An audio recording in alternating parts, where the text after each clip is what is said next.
Salut, c'est John Paul, j'espère que tu vas bien.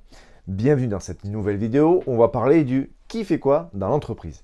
Cette notion de qui fait quoi, elle est capitale pour bien gérer sa boîte. Et elle est souvent sous-estimée. Je m'en rends compte pourquoi? Parce que dans tous les accompagnements que je fais, quand je pose la question aux dirigeants, c'est quoi ton métier? Bizarrement derrière, on a des oui, mais je fais ça, il détaille ce que fait l'entreprise. Mais finalement, il ne sait pas dire quel est son métier. Il ne sait pas dire avec exactitude quelles sont ses missions, à quoi on sait qu'il a bien fait ses missions. Et en fait, il ne sait tout simplement pas concrètement qu'est-ce qu'il fait et là où il doit être efficace. Donc cette vidéo, elle est capitale et il est important que tu restes jusqu'au bout pour avoir toutes les clés pour que toi tu puisses mettre en place ça dans ton entreprise et bien sûr améliorer ton efficacité et ton efficience. C'est parti, on voit ça tout de suite.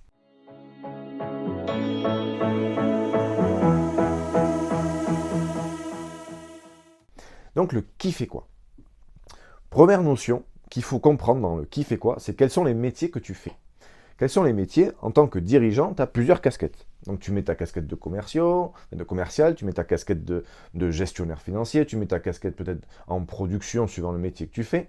Tu as toutes ces casquettes. Ces casquettes, ce sont tous les métiers qui existent. Tu ne vas pas inventer un métier. Le but, c'est que tu puisses définir dans tous ces métiers, dans toutes ces casquettes un peu, sur la visière, grosso modo, il faut que tu marques quelles sont les tâches que tu dois réaliser. Donc tu as tes différentes casquettes et avec ta visière dessus, qu'est-ce que sont les tâches que tu dois faire. Et le point le plus important, qui est souvent négligé, c'est à quoi tu sais, c'est les indicateurs, c'est à quoi tu sais que tu as bien fait ton travail. Ça veut dire, je te prends un exemple. Moi, quand je demande à mon assistante comptable de me dire, en fait, ok, tu as ton métier, tu as tes tâches à réaliser, mais l'indicateur, c'est tous les 15 du mois, je veux mon compte de résultat sur mon bureau à jour. Ça, c'est l'indicateur. Donc pour moi, après, comment elle a fait son travail, peu importe. Mais quand elle m'a sorti ce travail-là, c'est un bon indicateur. Ça veut dire que là, je sais que le travail a été fait. Et ce qui a été bien fait, ça va de soi, c'est évident, puisque tu travailles avec des personnes qui sont compétentes. Mais tu peux aussi voir, bien sûr, si le travail est là, s'il a été bien fait ou pas bien fait. Bien souvent, les gens vont aller contrôler ou vont aller voir comment ça a été fait. Mais le comment ça a été fait, on s'en manque un peu. C'est vraiment le résultat qui compte. Quel est le résultat espéré que l'on veut? Donc, qui fait quoi? C'est ton métier, les tâches que tu dois réaliser, mais le plus important de tout, c'est quel est le résultat que tu veux obtenir. Si tu as bien défini le résultat à obtenir, tu vas pouvoir contrôler avec facilité si la personne a bien fait son taf ou pas bien fait son taf.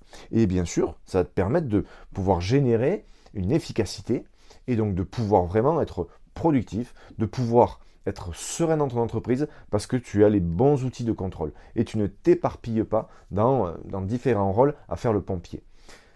J'espère que cette vidéo est claire pour toi. N'hésite pas à mettre en commentaire des suggestions ou des sujets que tu veux qu'on aborde, si tu veux développer un peu plus cette thématique.